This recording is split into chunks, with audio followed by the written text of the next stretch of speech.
की सत्ता पर बैठे हुए हैं और कहते हैं कि हम संविधान बदलेंगे। हमारे समाज का जो संपन्न वर्ग है ना, भाजपा और कांग्रेस के तलवे चाटने में बिजी है।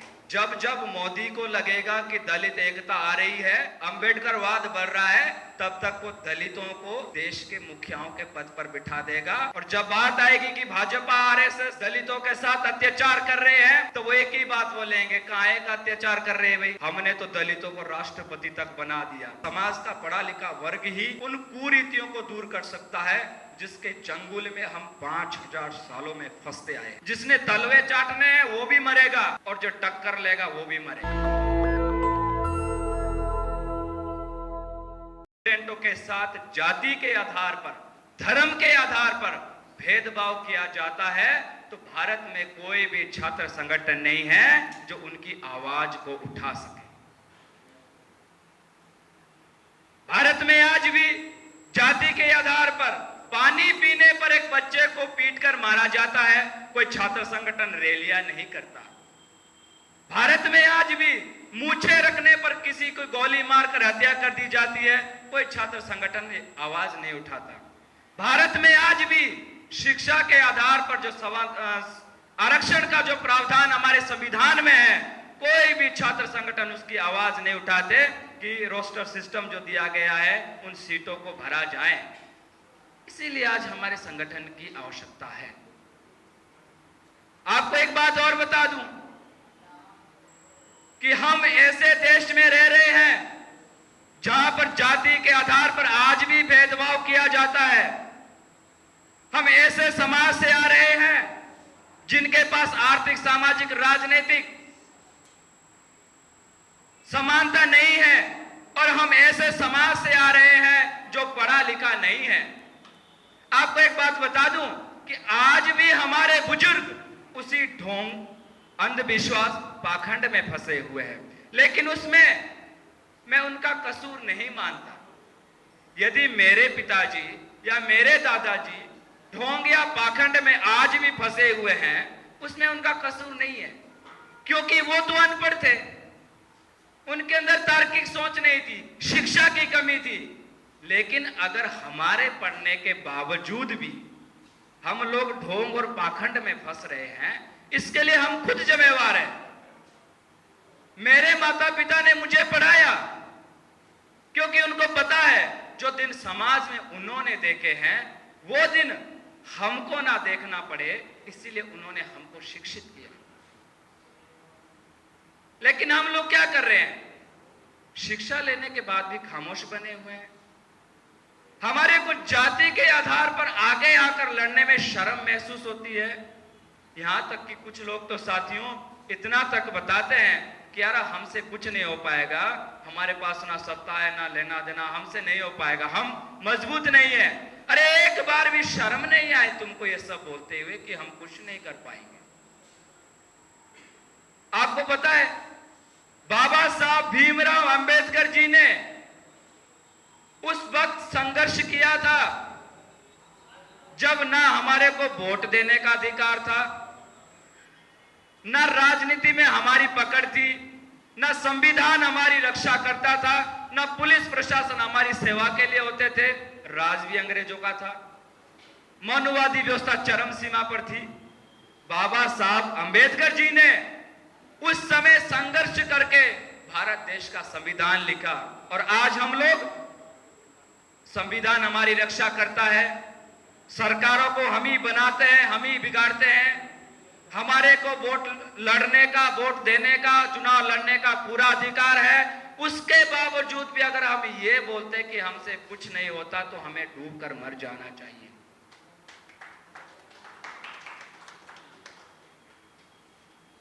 बहुत कुछ। अब एक बात और बता दूं, अनुसूचित जाति में मैंने एक समस्या देखी और वो सबसे बड़ी समस्या है जिसका समाधान आसानी से नहीं हो सकता। अनुसूचित जाति के लोग एक दूसरे से ही नफरत करते, ये और ही ड्रामा चला हुआ है, और यही सबसे बड़ा षड्यंत्र था। वो 15% लोगों ने सोचा कि 85% पर राज कैसे किया जाए, तो एक षड्यंत्र रचा गया कि लोहार बड़े से बड़ा होता है, कोली, डूम, चनार, चमार, वाल्मीकि, रविदास, इस तरह से एक दूसरे के अंदर भेदभाव की दीवारें खींची गई और यही सबसे बड़ा षड्यंत्र था और हम लोग इसमें फंसते जा रहे थे।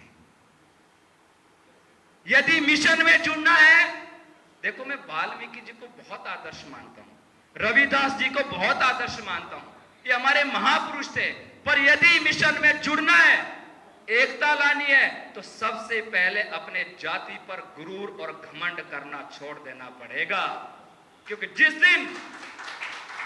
दिन हमने अपनी जाति पे गुरूर और घमंड करना छोड़ दिया, तभी हम सामने वाले को इक्वलिटी का दर्जा दे सकते हैं। उस षड्यंत्र को उखाड़ फेंकना होगा जिन्होंने हमको आपस में उलझाए रखा, कभी इकट्ठा नहीं होने दिया। और आज वो लोग, पांचवी पास लोग देश की सत्ता पर बैठे हुए हैं और कहते हैं कि हम संविधान बदलेंगे, और हम लोग तमाशा बन के सब देख रहे हैं। अरे शर्म आनी चाहिए। वो पांचवी पास लोग उस समय के सबसे शिक्षित व्यक्ति, जिनके पास 32 डिग्री और 11 भाषाओं की जानकारी थी। हैरानी की बात है, पांचवी पास वाले ये बोलते हैं कि भारत का संविधान बदलेंगे, और हम लोग फिर भी मोदी मोदी करने में लगे हुए हैं।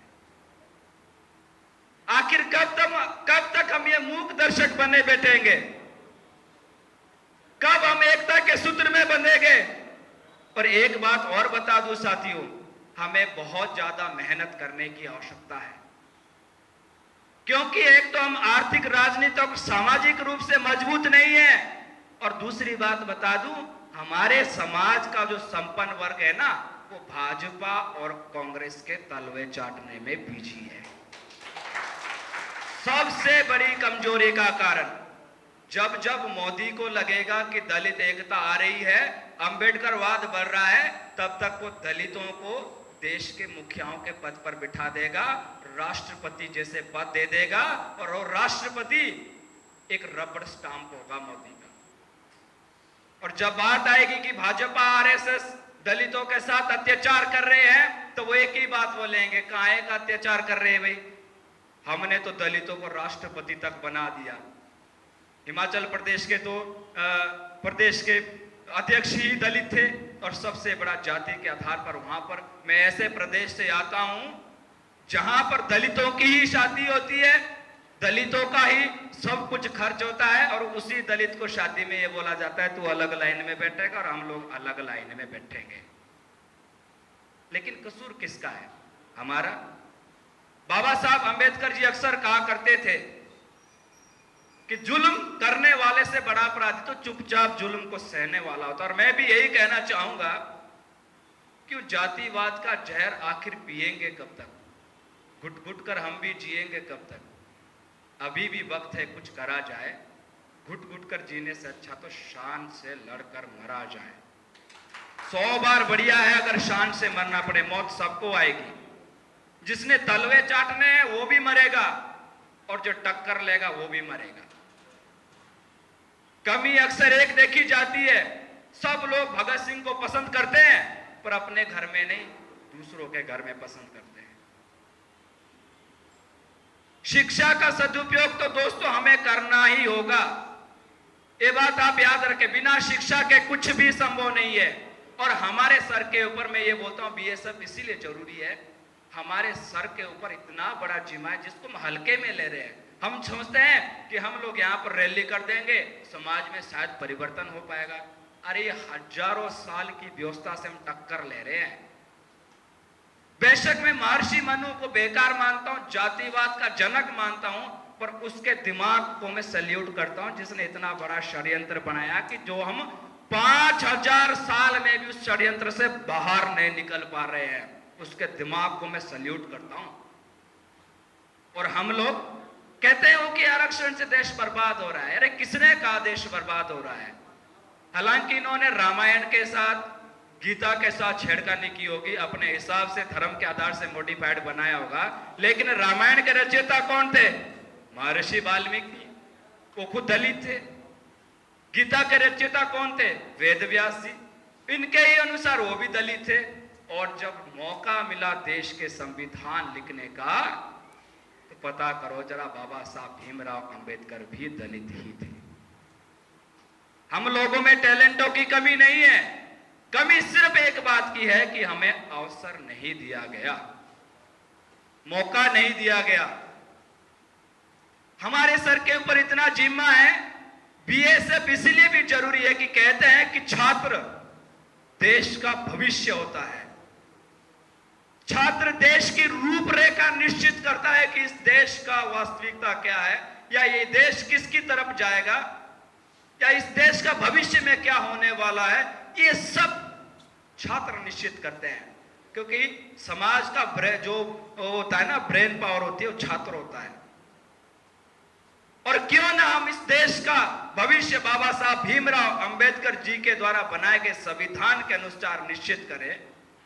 इस सब चीजों का जिम्मा भीम आर्मी स्टूडेंट फेडरेशन के ऊपर है।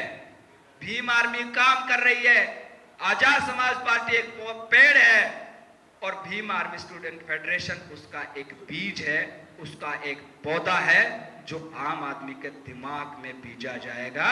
और इस सब का जिम्मा हम सबका है साथियों। हमें समाज के उस वर्ग को भी शिक्षित करना है, उसके दिमाग में भी हमें वैज्ञानिक दृष्टिकोण भरना होगा। हमारे सामने दो विकल्प है, एक तरफ देश का संविधान है और एक तरफ देश का धर्म है, जो भाजपा आरएसएस चला रही है। महिलाओं को भी मैं यही बताना चाहूंगा कि धर्म के अनुसार तुम्हारे को देवदासिया बनाया जाता था, तुम्हारे को सती बनाया जाता था, जो कि पति के मरने के बाद जिंदा जलाई जाती थी। धर्म के अनुसार तुम्हारे को सती बनाया जाता था, धर्म के अनुसार ही तुमको देवदासी बनाया जाता था। और बाबा साहब भीमराव अंबेडकर जी के द्वारा लिखे गए संविधान के अनुसार तुम्हारे को डॉक्टर्स बनाया जाता है, इंजीनियर्स बनाया जाता है, आईएएस आईपीएस बनाया जाता है, भारत की राष्ट्रपति, भारत की प्रधानमंत्री तक बनाया जाता है। तो निश्चित आपने करना है कि आपने संविधान बचाना है या उस धर्म को बचाना है जो आपके गुलामी का मुख्य कारण है। हमें गांव-गांव जाना होगा, शिविर लगाने होंगे, जागरूकता अभियान चलाना होगा।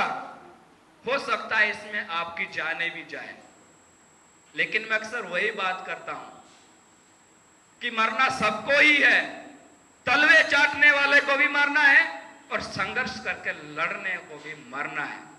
डिसाइड आपने करना है। ऐसा नहीं है कि अकेले बाबा साहब अंबेडकर जी या मान्यवर काशीराम जी पढ़े होंगे थोड़े बहुत सारे दलित पढ़े लिखे। भाजपा में देखो 60 के आसपास सांसद अनुसूचित जाति के, क्या वो पढ़े लिखे नहीं है? लेकिन कितने लोग उनको दलित समुदाय का मसीहा मानते हैं? कितने लोग सोचते हैं कि हम उन सांसदों को आगे लेकर बैनर के लेकर हम नारे लगाएंगे कि यही दलितों का उत्थान करेंगे? वो सबसे बड़े गद्दार है। और कुछ लोग ऐसे जिन्होंने लाठियां खाई पुलिस की, सिस्टम से टकराए, उनको मसीहा मानते हैं। अपने आप को कम मत लो, हमारे सर के ऊपर बहुत जिम्मा है और स्टूडेंट ही पूरा कर सकते हैं। समाज का पढ़ा लिखा वर्ग ही उन कुरीतियों को दूर कर सकता है जिसके चंगुल में हम 5000 सालों में फंसते आए हैं। आज ये प्रथम अधिवेशन हुआ है। हम तो ये चाहते हैं कि इस प्रकार के अधिवेशन हर साल हो, हर राज्यों में भीम आर्मी स्टूडेंट फेडरेशन बने। आप सभी से इतना भी रिक्वेस्ट करूंगा कि एकता में रहें, क्योंकि मधुमक्खी के छत्ते को कुछ छेड़ने की हिम्मत नहीं करता है। इसका कारण यही है कि एक मधुमक्खी को छेड़ा तो सारी खाने पड़ जाएगी। इस चंगुल से छूटे कि मैं उस समाज से हूं, मैं उस समाज से, मेरा समाज बड़ा है, छोटा है। कबीरदास जी भी कह के गए हैं कि कबीर कुआं एक है, पानी भरे अनेक, ये तो बर्तन में ही भेद है, पानी तो सब में एक। नेशनल दस्तक की आपसे गुजारिश है कि अगर इसको बचाना चाहते हैं तो नेशनल दस्तक को सब्सक्राइब करने के लिए रेड कलर के सब्सक्राइब बटन को दबाएं, फिर बेल आइकन की घंटी दबाएं। नेशनल दस्तक को बचाने के लिए बहुत जरूरी है कि हर खबर को शेयर करें, लाइक करें, कमेंट जरूर करें।